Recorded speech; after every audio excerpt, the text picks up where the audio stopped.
अब कनाडा में होने वाला है तख्ता पलट।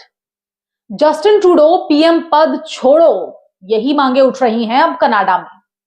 कनाडाई प्रधानमंत्री मुश्किलों से घिरते नजर आ रहे हैं। नमस्कार, आप देख रहे हैं न्यूज मंडी और मैं हूं आपके साथ नंदिनी भारद्वाज। भारत के खिलाफ बोलकर और खालिस्तानी तत्वों को समर्थन कर ट्रूडो समझ रहे थे कि वो कनाडा में अपनी कुर्सी बचा लेंगे, लेकिन वजहों से अब ये लगता नहीं वो ज्यादा दिनों तक अपनी कुर्सी पर काबिज रह पाएंगे। क्यों कनाडा में ये मांग उठ रही है कि जस्टिन ट्रूडो आप अपना पीएम पद छोड़ दीजिए।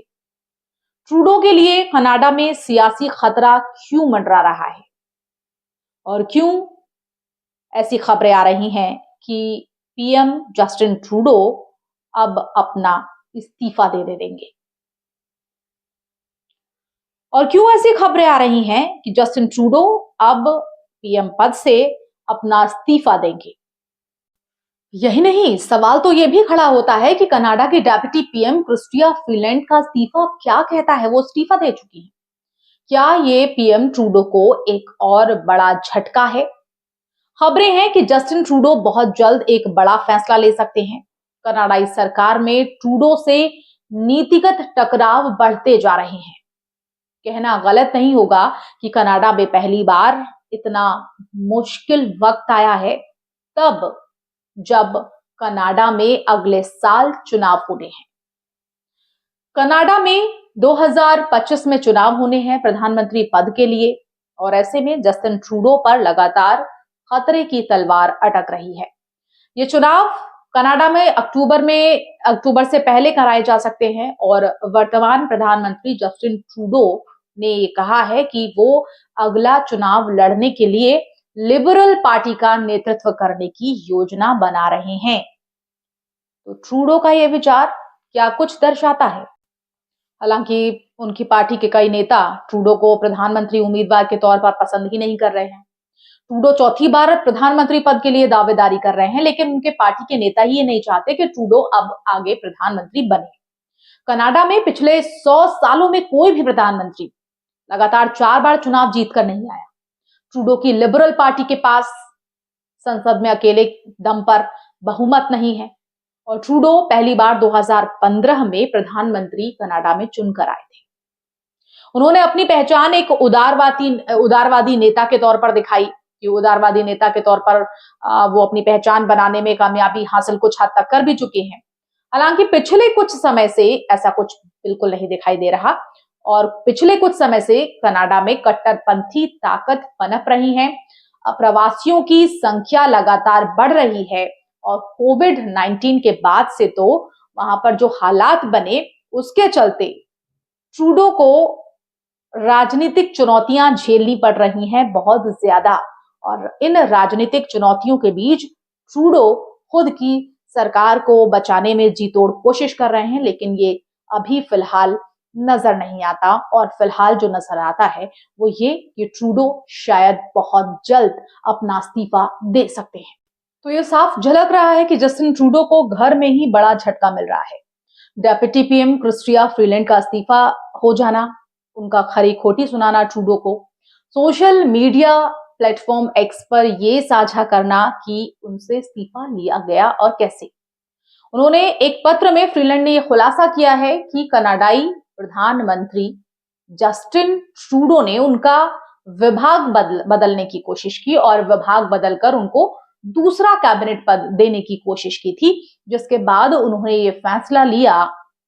कनाडा के प्रधानमंत्री ट्रूडो को संबोधित पत्र में क्रिस्टिया फ्रीलैंड ने ये लिखा कि सरकार में सेवा करना कनाडा और कनाडा के लोगों के लिए काम करना मेरे लिए बड़े सम्मान की बात रही है, लेकिन अफसोस कि अब उनको इस्तीफा देना पड़ रहा है, वो भी जस्टिन ट्रूडो के कहने के चलते। क्रिस्टिया फ्रीलैंड ने आगे ये भी कहा कि हमने साथ मिलकर बहुत कुछ हासिल भी किया, लेकिन शुक्रवार को अचानक ट्रूडो कहते हैं कि वो नहीं चाहते कि अब क्रिस्टिया वित्त मंत्री रहें, तो मुझे कैबिनेट में दूसरा पद देने की पेशकश की गई।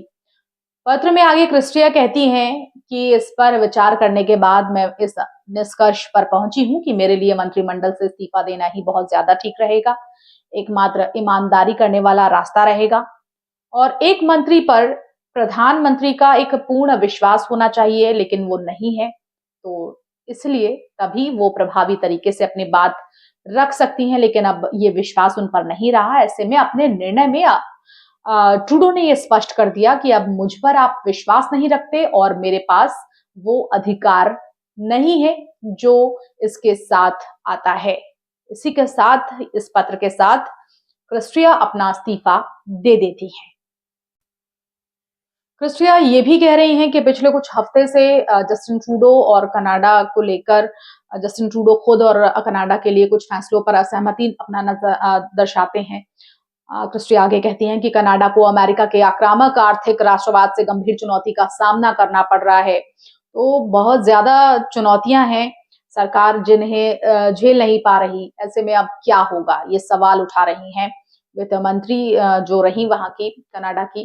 तो कनाडा में ट्रूडो की आलोचना अब बढ़ती जा रही है, जिससे वहां के सियासी हालात लगातार कमजोर होते दिख रहे हैं। और जो ट्रूडो समझ रहे हैं कि खालिस्तान का समर्थन देकर, भारत के खिलाफ चालें चलकर वो एक बार फिर से सत्ता का जो ताज है वो हासिल करेंगे, सत्ता पर काबिज हो सकते हैं, लेकिन ऐसा फिलहाल इस बार तो दिखाई देता नजर नहीं आता। ऐसे सियासी पंडित खुद कहते हैं। क्या ऐसे में सवाल ये उठना लाजमी है कि क्या कनाडा की सियासी उथल पुथल के बीच ट्रूडो की कुर्सी पर वाकई खतरा मंडरा रहा है? क्या कनाडा में वाकई तख्ता पलट के आसार बन रहे हैं? इस पूरे मुद्दे पर आपकी क्या राय है, हमारे साथ कमेंट के जरिए जरूर साझा कीजिएगा। फिलहाल मेरे साथ इतना ही। नमस्कार।